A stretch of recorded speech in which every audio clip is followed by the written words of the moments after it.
கடலூர் அருகே சலூன் கடை உரிமையாளர் கழுத்தை அறுத்து படுகொலை செய்யப்பட்ட சம்பவம் அதிர்ச்சியை ஏற்படுத்தியிருக்கிறது. இதுகுறித்த கூடுதல் தகவலை செய்தியாளர் தேவநாதன் வழங்கிட கேட்கலாம். தேவநாதன், வணக்கம். இந்த சம்பவம் தொடர்பான மேலும் தகவல்களை சொல்லுங்க. கடலூர் அருகே உள்ள வரக்கால்பட்டு பகுதியில சலூன் கடை வைத்திருப்பவர் நாகமுத்து. இவர் சலூன் கடை வைத்திருப்பதுடன் நாதஸ்வர வித்வானாகவும் செயல்பட்டு வருகிறார்.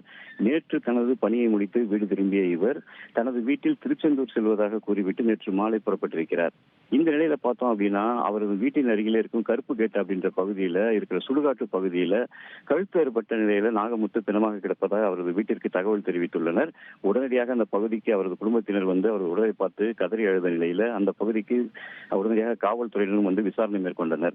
விசாரணையில பார்த்தோம் அப்படின்னா, நாகமுத்து நேற்று வீட்டிலிருந்து புறப்படும் போது 2.5 பவுன் கழுத்தில் செயினும் கையில் ஒரு 1/2 பவுன் அளவுக்கு மோதிரமும் போட்டிருந்ததாகவும் அவற்றை காணவில்லை எனும் அவரது உறவினர்கள் வந்து குற்றம் சாட்டியிருக்கிறாங்க.